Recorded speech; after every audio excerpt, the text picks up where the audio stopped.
Hello friends, कैसे हैं आप लोग। मैं बता दूं, मैं भी बहुत अच्छा हूं। तो आज मैं आप लोगों को कराने जा रहा हूं cash flow from investing activities. और इससे पहले cash flow from operating activities का वीडियो मैंने ऑलरेडी यूट्यूब पे अपलोड कर चुका हूं और उम्मीद करता हूं आप लोगों ने मेरा वो वीडियो जरूर से देखा होगा। और अगर नहीं देखा तो जरूर से देख ले।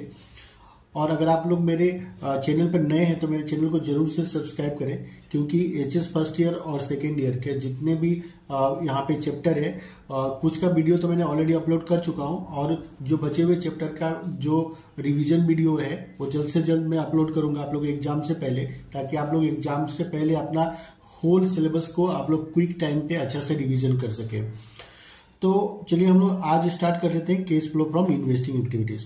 तो इन्वेस्टिंग एक्टिविटीज एक्चुअली क्या होता है कि ये इसमें हम लोग जो fix asset during the year cell purchase करते हैं, वही यहाँ पे हम लोग को क्या होता है कंसीडर करना होता है cash flow from investing activities में। क्योंकि अगर हम लोग बिजनेस कर रहे हैं तो हम लोग को फिक्स एसेट्स का जरूरत पड़ता है, तो टाइम टू टाइम हम लोग को फिक्स एसेट्स परचेज करना पड़ता है।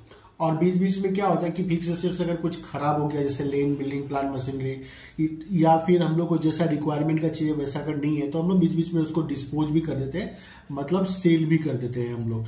तो अगर हम लोग फिक्स एसेट्स को अगर हम लोग परचेज करेंगे तो क्या होगा, केस आउटफ्लो होगा, मतलब पैसा जाएगा। और अगर हम लोग सेल करेंगे तो क्या होगा, केस का इनफ्लो होगा, मतलब पैसा आएगा।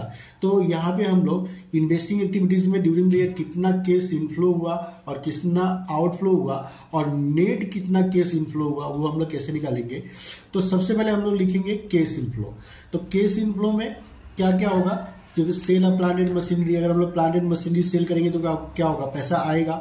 लैंड एंड बिल्डिंग सेल करेंगे तो पैसा आएगा। Sale of furniture, sale of investment, sale of goodwill, patent, trademark, copyright, तो ये सब एसेट्स को अगर हम लोग सेल करेंगे तो क्या होगा, केस इनफ्लो होगा। और क्या होता है कि अगर हम लोग ने कहीं पे पैसा इन्वेस्ट किया है तो हम लोग को वहां से डिविडेंड मिलता है, इंटरेस्ट मिलता है, या अगर मान लीजिए कि लैंड एंड बिल्डिंग को अगर हम लोग ने रेंट पे दे दिया है तो वहां से हम लोग को क्या होता है, रेंट रिसीव होता है। तो ये सब क्या होता है कि इनफ्लो के अंदर में आ जाता है, केस इनफ्लो के अंदर में। तो मैं एक बार फिर से शॉर्ट में बोल देता हूं कि अगर एसेट्स को अगर हम लोग सेल करेंगे तो क्या होगा, केस इनफ्लो होगा। साथ में अगर हम लोग ने डिविडेंड रिसीव किया, इंटरेस्ट रिसीव किया और अगर रेंट रिसीव किया तो ये सबसे क्या होगा, केस इनफ्लो होगा। और केस आउटफ्लो क्या होगा कि अगर हम लोग ने फिक्स एसेट परचेज किया, जैसे लैंड, बिल्डिंग, प्लांट, मशीनरी अगर हम लोग ने परचेज किया तो केस का क्या होगा, आउटफ्लो होगा। और अगर इंटेंजिबल एसेट जैसे गुडविल, पेटेंट, ट्रेडमार्क, कॉपीराइट अगर हम लोग परचेज करेंगे तो भी क्या होगा, केस आउटफ्लो होगा। और इन्वेस्टमेंट अगर परचेज करते हैं, जैसे शेयर, डिवेंचर अगर हम लोग कुछ परचेज करते हैं तो क्या होगा, केस का आउटफ्लो होगा। तो नंबर ए में हम लोग क्या करेंगे, नंबर ए में हम लोग केस इनफ्लो निकाल लेंगे और उसका टोटल कर देंगे। नंबर बी में हम लोग क्या करेंगे कि केस कितना आउटफ्लो हुआ वो निकाल लेंगे, उसका टोटल कर लेंगे हम लोग। और फिर इनफ्लो से हम लोग आउटफ्लो को माइनस कर देंगे तो हम लोग को पता चल जाएगा कि नेट केस फ्लो कितना हुआ है इन्वेस्टिंग एक्टिविटी से। ठीक है, तो अगर इनफ्लो अगर हम लोग का ज्यादा है और आउटफ्लो कम है तो इसका मतलब केस इनफ्लो हुआ है।